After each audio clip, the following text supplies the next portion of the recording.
घंटे का फर्क हो।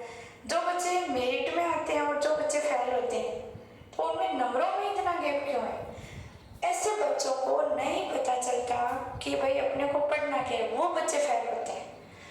जिन बच्चों को ये पता रहता है कि इस एक्सरसाइज में से तो ये 3 चीजें हैं, ये मैं सीख जाऊं तो पूरी एक्सरसाइज मैं खुद कर लूं, और ये चीजें उनको आगे लेके जाती हैं।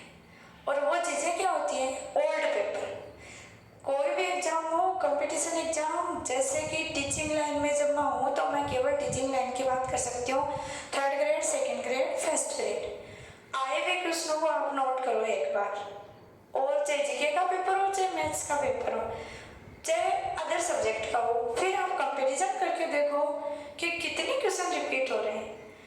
अब जब एग्जाम में अपन बैठेंगे और वो क्वेश्चन अपने सामने आ गए तो अपना मोटिवेशन खुद अपने सेल्फ मोटिवेट हो जाएंगे। ठीक है, तो वो बच्चे एडवांस हो गए पहले से, वो बच्चे अपने आप ही एडवांस हो गए, वो निकल गए आगे। जो बच्चे पहले के पेपर पढ़ेंगे वो मोटिवेट हुए, सेल्फ मोटिवेट हुए, और सेल्फ मोटिवेट सबसे बड़ा मोटिवेशन होता है। अब वो बच्चे एग्जाम में आधा घंटा सही निकाल दिया तो उस बच्चे का हाथ मैथ्स में तो जम जाएगा, और वो बच्चा पूरा पेपर सॉल्व कर लेगा। जो क्वेश्चन नहीं आ रहे उनको भी वो तसल्ली से करेगा, क्योंकि उसने पहले इतना अच्छे से कर लिया कवर, उसको खुद को फील हो रहा है कि मैं बहुत आगे निकल गया। और वो बच्चे मेरिट में भी आते हैं और वो बच्चे कंपटीशन एग्जाम भी फाइट कर सकते हैं। तो यही मैं आपको सलाह दूंगी कि जो मेरे बच्चे हो, जो मेरे से पढ़ रहे हो आप लोग, वो ओल्ड क्वेश्चन इन पे ध्यान दो। पहले पूरी एक्सरसाइज कवर करो, पहले पूरी पढ़ो। आपको टीचर पढ़ा रहे हो वो पूरी पढ़ो, बाद में आप उसी एक्सरसाइज के आए हुए क्वेश्चनों को अलग से नोट करो नोटबुक में, और उन क्वेश्चनों को बेटा आप पहले खुद करके देखो, फिर नहीं आए तो इन क्वेश्चनों इन जो मैं सॉल्यूशन करवा रही हूँ उनसे मिलान करके देखो, मैच करके देखो कि मैंने कहाँ गलती की है। ठीक है, तो अब आज अपन पढ़ रहे हैं आरबीएससी बोर्ड का, ये आपकी यानी कि आपके पेपर ये हैं 2019 के, आपके छोटे भाई बहन के सामने ये पेपर आए हुए हैं, तो ऐसे ही क्वेश्चन आपके आएंगे। देखो क्वेश्चन आया 2 और 101 के मध्य 5 से विभाजित होने वाली संख्या। आपको एक तो ऐसे पता चलना चाहिए कि कौन सी एक्सरसाइज का क्वेश्चन है।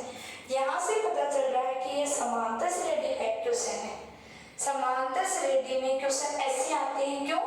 क्योंकि यदि 5 से विभाजित संख्या ये होगी तो उन संख्याओं में अंतर केवल 5-5 का रहेगा, और सारे अंतर समान अंतर कौन सी संख्या किस श्रेणी में रहता है? समांतर श्रेणी। श्रेणियां 3 प्रकार की होती हैं, समांतर श्रेणी, गुणोत्तर श्रेणी, हरात्मक श्रेणी, लेकिन ये बाकी तो 11th में 10th में केवल समांतर श्रेणी। तो देखो 5 से विभाजित आ जाए, 2 से आ जाए, 6 से, कोई भी संख्या आए विभाजित का मतलब उसमें गेप उतना ही है। ठीक है, अब अपन जो संख्या ले रहे हैं उनमें गेप कितने का आएगा? 5-5। 2 और 101 के मध्य, तो देखो 2 के बाद में 3 भी 5 से विभाजित नहीं हो रहा, 4 भी नहीं हो रहा, 5 हो रहा है। तो अपनी प्रथम संख्या क्या बन गई? एपी की देखो बेटा अपनी प्रथम संख्या 5 बन गई, क्योंकि 2 के मध्य लेनी है, 2 खुद भी नहीं आएगा। इसके ऊपर भी ध्यान देना, यदि यहाँ पे 5 होता है, 5 और 101 के मध्य, और मध्य की बात कर रहे तो आप 5 भी नहीं लेते, प्रथम संख्या 10 हो जाती। ठीक है, तो 2 में विभाजित नहीं, 3 से विभाजित नहीं, 4 से नहीं, 5 से, प्रथम संख्या 5। 5 से विभाजित संख्या लेनी है तो 10 हो जाएगी, 15 हो जाएगी, लेकिन कहाँ तक चलोगे? 101। अब बताओ 101 विभाजित है क्या 5 से? नहीं है, क्योंकि 5 से विभाजित वही संख्या होती है जिन संख्या की इकाई का किया तो 5 हो या 0 हो, या 5 हो या 0 हो, या 5 हो या 0, मीन्स 5 या 0 हो। ठीक है, तो 5 से विभाजित संख्या 101 नहीं है, तो 101 से पहले देखो अपने को यहाँ लास्ट पर तो ले कम से कम, तो 100 का 0 है, वो 5 से पूरा विभाजित है। क्या है अपने पास? A1 आ गया 5, A2 आ गया, A3 आ गया, यानी ऐसे ऐसे करते अपने पास AN आ गया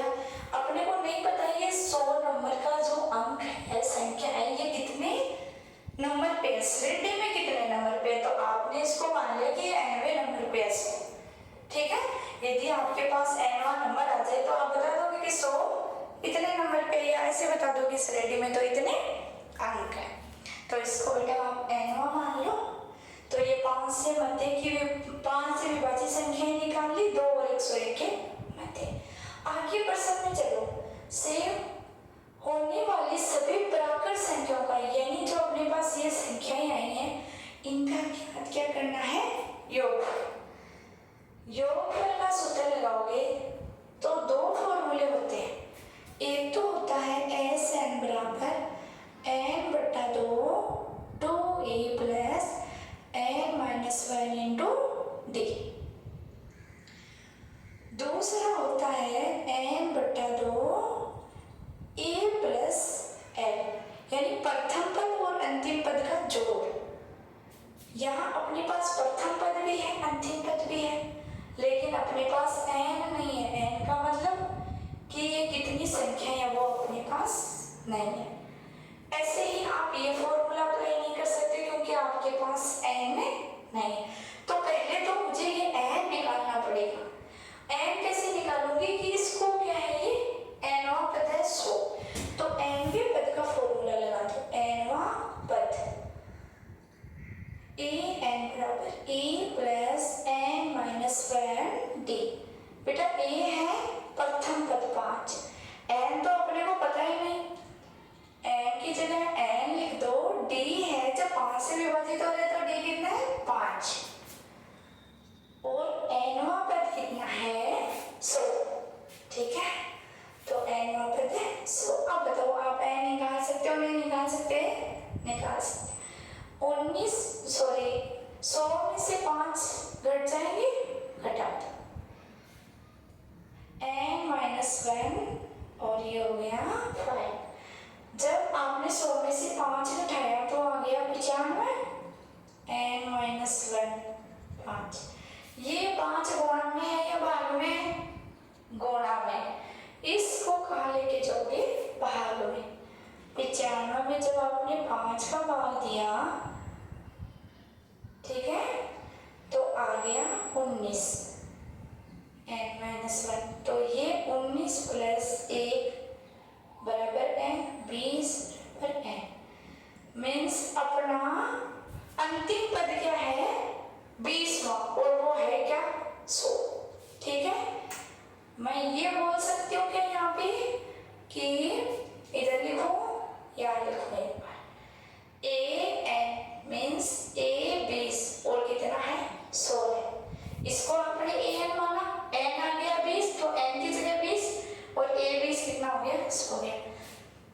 अब बताओ कौन सा फॉर्मूला लगाओ जे, अब कोई दिक्कत नहीं है, तो अपन ये लगाते हैं जो शॉर्ट फॉर्मूला है, s b n की जगह 20, n की जगह 20/2, a का मान है 5, n की जगह 20 लिखा है जो मैंने निकाला है, a की जगह है 5 और अंतिम पद l का मतलब लास्ट कितना है, 100।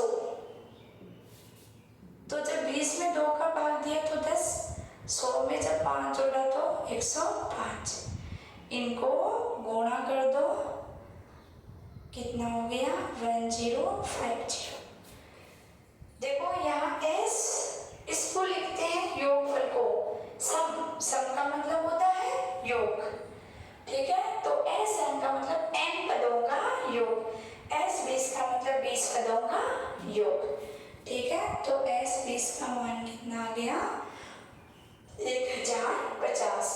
तो 2 और 101 के मध्य 5 से विभाजित होने वाली संख्याओं का योगफल आ गया 1050।